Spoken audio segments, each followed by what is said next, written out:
horreur que des gens accumulent trop de monnaie. Il me semble que sur la malfaisance de ce qui s'est passé en 73, la malfaisance d'avoir abandonné la création monétaire, moi je vois un État ruiné.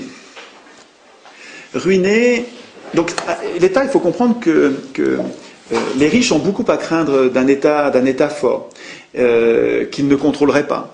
Et donc, dans leur stratégie, et on le voit partout dans le monde, ceux qui s'appellent libéraux s'attachent à détruire les États. Et pour les détruire, une des bonnes façons, c'est de le ruiner. Alors, le ruiner en le privant de ses ressources. Et Galbraith souligne très bien que toutes les grandes crises sont précédées de la diminution de l'impôt des plus riches. C'est un marqueur pour savoir quand ça va péter. Regardez, quand les riches commencent à voir leurs impôts qui descendent fortement, c'est qu'on est en train d'arriver au moment où il va y avoir une crise. Et il a raison, Galbraith. Je trouve que ça colle. Là, vous voyez qu'en ce moment, les riches, très souvent, les riches ne payent pratiquement plus d'impôts du tout. Et donc, quand les riches ne payent plus d'impôts du tout, il faut se rendre compte de ce que ça représente comme gouffre, comme ressources qui manquent à l'État. Donc, sur le plan des ressources, on ruine l'État en le privant de ses ressources, mais aussi en l'endettant et en lui faisant payer un intérêt sur sa dette, on lui colle des charges supplémentaires, on lui colle des dépenses supplémentaires. Il faut se rendre compte aujourd'hui que l'intérêt de la dette, juste pas le remboursement de la dette, juste l'intérêt nous coûte à la France, donc un des pays parmi les autres, ça nous coûte 45-50 milliards par an.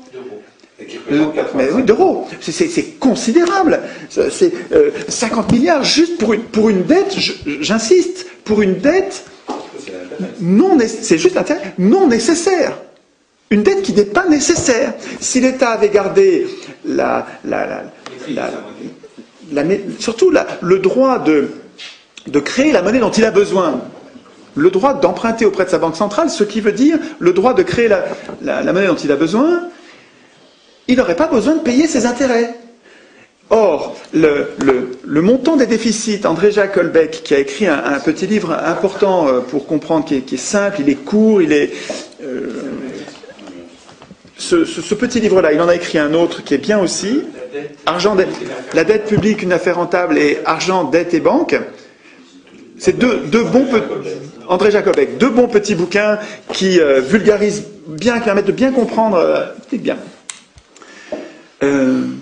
alors lui, il a fait un travail qui n'est pas facile parce que les chiffres sont plus tous disponibles, donc il faut partir à la pêche aux chiffres. Mais depuis 1973, en gros, les dépenses publiques n'ont pas augmenté. Les dépenses publiques n'ont pas augmenté.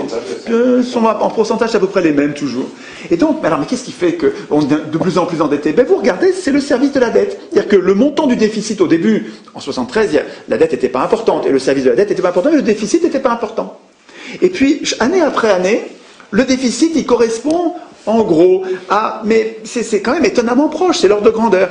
Le déficit de la France, de l'État France, correspond en gros, chaque année, au service de la dette. En diminuant les ressources de l'État, en augmentant ses charges. Et en prenant la décision, chaque année, il faut se rendre compte que les parlementaires, chaque année depuis 1973, ont pris la décision de ne pas équilibrer ce déficit croissant, ils auraient pu l'équilibrer en diminuant des dépenses, ou en augmentant les impôts. Mais ils l'ont pas fait, ils ont laissé filer la dette. Et on nous dit aujourd'hui, les parlementaires ont été laxistes. On nous dit ils n'ont pas été courageux. On nous dit ils ont fait ça pour être élus, pour pas être impopulaires. C'est possible, j'y crois pas. Je n'y crois pas. C'est possible. Je trouve que ça correspond tellement cette décision, année après année, de laisser filer une dette qui va enfermer l'État dans les pattes de ceux qui lui prêteront de l'argent plus tard, et quand ça va être tellement important que l'État va dépendre de ces gens-là, ça correspond tellement aux intérêts de ceux qui financent l'élection des élus, que j'ai du mal à croire que ce soit une coïncidence, quoi. Je sais bien que c'est complotiste, que c'est paranoïaque... N'empêche que ces parlementaires qui, depuis 1973, à gauche comme à droite d'ailleurs, à gauche entre guillemets, comme à droite entre guillemets, ont laissé filer la dette, je trouve que c'est quand même un peu facile de les absoudre en disant ils n'ont pas été courageux, ils l'ont fait pour être élus. Ça ressemble plus à une mise en coupe réglée de l'État. Ça ressemble plus à une mise en coupe réglée de l'État et qui est compatible avec la destruction des nations qui vient avec l'Union européenne, qui va dans le même sens. La fabrication de l'Union européenne va dans le même sens de la destruction de cette nation, de cet État que nos grands-parents révolutionnaires en 1789 ont construit pour s'émanciper, pour s'arracher du joug de l'Ancien Régime. Et on est en train de se faire piquer la nation et l'État par ceux qui étaient les privilégiés de l'Ancien Régime, quoi. Je veux dire, c'est une contre-révolution. Et il y a des tas de gens qui écrivent des livres importants en les intitulant contre-révolution. Ce qu'on est en train de vivre, c'est une contre-révolution. Les privilégiés d'il y a 200 ans sont en train de gommer ce qu'on a gagné en 1789 et à l'époque.